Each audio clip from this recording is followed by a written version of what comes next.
Welcome back to One Piece Anime Review, episode number 79. This will review the 866th episode of the anime.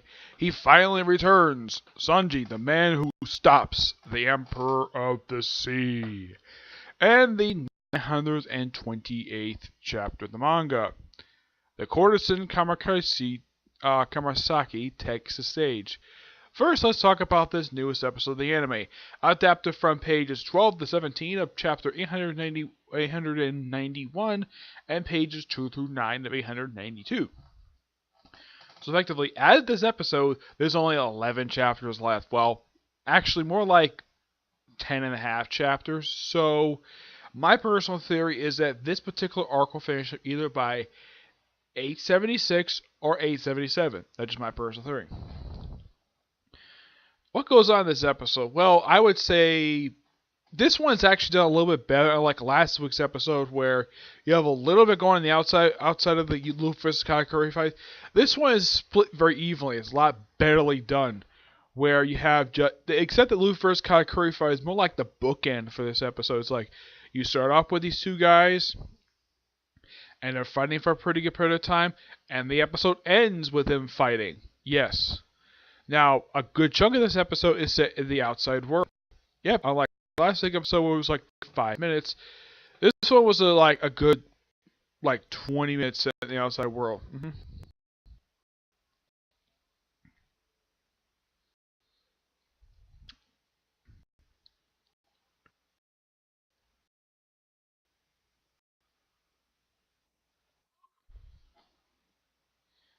Well, sorry about that. Anyways, the episode, like in the outside world, what happens is...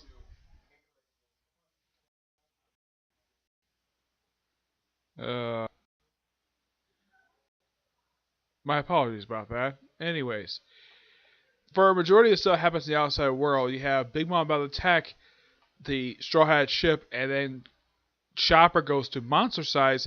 This is probably the first time in quite a while he's actually gone to monster size. I think last time officially he was in monster size was when he was when the first time him and Carrot went to Mirror World. That was last official time he went to monster mode. His monster point. Yeah, that was the last official time. Though normally whenever he bites the little candy, the rubber ball thing, he bites like the whole thing in his mouth. This one looks like he bit half of it. And also when he's fighting Big Mom, he gets like sliced like right in the near the shoulder area. And I got at least got hands to both him, Nami, and Brooke doing a fantastic job defending the ship. Jinbei doesn't do much of anything. And of course, like usually, whenever Chopper finishes up using his monster form, he cannot move at all. He can't move his body for 3 hours. So what does he do? He sits on top of Brooke's hair the rest of the episode. And of course, you have this little awesome moment where you have on Benja's ship, you have Sanji basically like, okay, they forgot to bring these special ladders and decorate the top of this gigantic wedding cake. Sanji's like, no problem. So he uses the skywalk to decorate on top of the cake, making like little flowers on top. And everybody's so impressed on how accurate it looks from the way it looked when it was last seen at the aborted wedding of Sanji and Pudding. And of course, like not long after he puts like the final decoration on top, all the chefs collapse from exhaustion. Yes, all their chefs, well, except for Clifton, Pudding, and Sanji. And then, of course, they come in view of the Straw Hat ship, and Benji looks at this like, man, this ship got heavy damage. Of course, that was Big Mom just in like, oh, that was like 2 episodes. That was actually in the that was actually in the previous episode. All the heavy damage that Big Mom did to the ship. I mean, it's been a recurring thing since the series started, where it seems like almost every single major arc villain has at one point been on the Straw Hat ship at some point. I mean, probably the only one I can think of post time skip who never stepped foot on the ship was Hody Jones from the Fisherman Island arc. Yeah, he was the only one I can think of post time skip who never stepped foot on this particular. I know Katakuri has. and so is Big Mom and several other villains. I would say a majority of the show's villains has, at least in the case post time skip, has actually set foot on the Straw Hat ship. Mm-hmm. And of course, like Sanji did something he did this in manga as well. Like once he sees the ship, he does his little dance on the bow, like because he's so happy to see Nami, because he can tell exactly it's her because of her figure. And so, and for some reason, Pedro's nose is like who's at the bow of Pedro's ship dancing? It's just so funny. The fact that it's Pedro's and Bavros are the ones who see it. And of course, Smoothie is seen this episode for a quick cameo where she just stands around. Oh, in case you're wondering, she's like this rest of the arc. She doesn't do jack frickin' squat for the rest of this arc. Yep. And of course, Pedro's basically is worried the cake might be poisoned, even though really it isn't. So as soon as yeah, and when the ship first showed up, it's like, yeah, Big Mom's about to attack Chopper for a second attack, and then she's like, what's that smell? Like off distance, like, what's that sweet smell? And of course, Nami looks at this like, oh, there's Ben's ship. Yep. In case you're wondering how this, and of course they have Sanji go back to the Straw Hat ship. Now you're probably thinking, did he do this via skywalk? Nope. He did this by hiding, like, sort of underneath Pudding's flying carpets. Not the first time. This is actually the second time he did this. The last time is when he went from the Straw Hat ship to Cocoa Island. Actually, it was Chocolate Island to make the gigantic cake. This one, it was to bring him back to the ship. He gets dropped off. He's very happy to see everybody. And of course, he's a little bit depressed to see how much damage was done to the ship, but it'll be fixed, no problem. And of course, we also have, and then we have Big Mom chasing our Benja's ship, who says to go to Liquor Island, which is the nearest island. Not a bad idea, because when Big Mom does eat this cake, she eats on an island, so why not go there? Yeah, and also, during Luffy's Katakuri fight, he's actually starting to get to use the color of observation. Mm-hmm. Yeah, he's starting to use that particular form of hockey. And of course, the episode ends with Flampy, one of Katakuri's many sisters. I think this is supposed to be his youngest sister, because I think she's Pudding's younger sister. She's the 36th daughter of Big Mom. So she's about to strike using one of her, I'd say, poison dart things. She basically has a blow dart gun, like a blow dart pipe, and she's about to use it, and that's where the episode ends. I gotta say, fantastic episode. And if you watch the anime, you're probably like, is this like a wrap up soon? It probably is. Mm-hmm. Now to talk about the newest chapter manga. This one was quite interesting. I was very happy to see that. This was a very interesting one. Mm-hmm.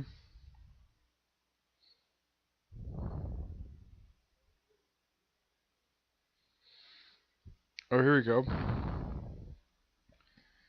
First, we have this wonderful cover image from Weekly Shonen Jump of pretty much like a lot of the characters from Weekly Shonen Jump just decorate a Christmas tree. We see various characters from various manga. We see Luffy, a toy version of Chopper. We see Deku. I'm not sure who this blonde kid is. I see Barto. I see Asha. Some of these characters, I don't know who these characters are. I'm going to show this image. Hopefully, Weekly Shonen Jump does not copyright my damn video for this. If someone can tell me who some of these other characters are, I mean, I can tell easily just by looking at this cover. Like, Luffy is very recognizable. Deku's there in the corner. Don't do that, please.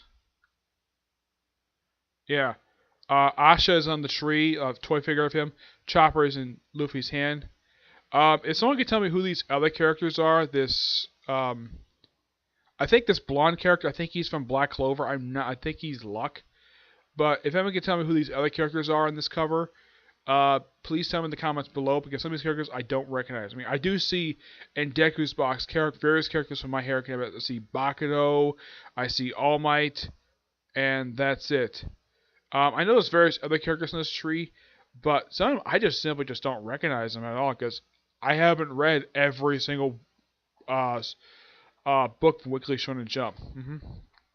And then we also see something I'm very happy to see. I think Oda must have drew this basically, where it shows up like every single character in One Piece, most of them anyways, including Paul Hancock right there in the middle. Yep, she's she's right above Luffy's head. Yeah, that's her right there. She's right above Luffy's head. Yep, and then the chapter starts off with this cover image of Frankie trying out for a TV show. Yep.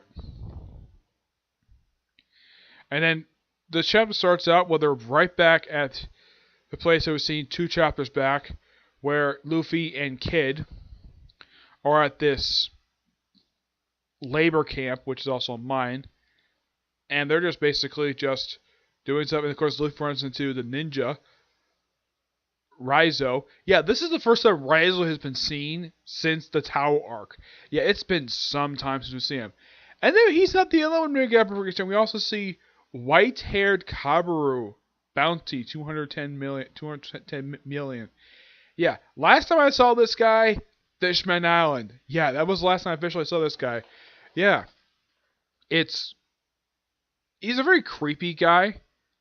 If you ever seen him, yeah, he's very creepy. I'm a little surprised that Oda decided to bring him back because it has been a while since we last saw him. Yep, he talks briefly with Luffy. Luffy doesn't really give a damn about him. Yep. Excuse me. Then Captain Kidd shows up. Apparently, it's revealed that the Seiso handcuffs are a bit weaker than the Noah had been depicted. Yeah, they're a bit weaker, so at least they're not fully weak or they can't move, because if they touch Seastone handcuffs, they can't hurl. If they touch anything Seastone, they basically are weak. And then we see some of the Straw Hat crew, it's just Frankie, Sanji, and Usopp. And they're all basically like looking at what's going on in the square, and we see Kaido, the samurai who's basically with them, and he just tries to take the Courtesan, who's seen crying. And apparently this old guy apparently just really wants her, despite the fact this guy looks like he's probably in his 60s. And this Courtesan, from looking at her, she looks like she's probably in her 20s or 30s. Yeah, for some reason he wants her so badly. Like money. And he says something about money. He says, your money, you said that was mine, right? Huh? I spent all of it. Thank you. And of course, she starts crying.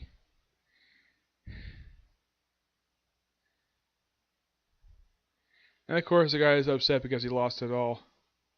And then we get a chance to see this woman, like, man, oh man.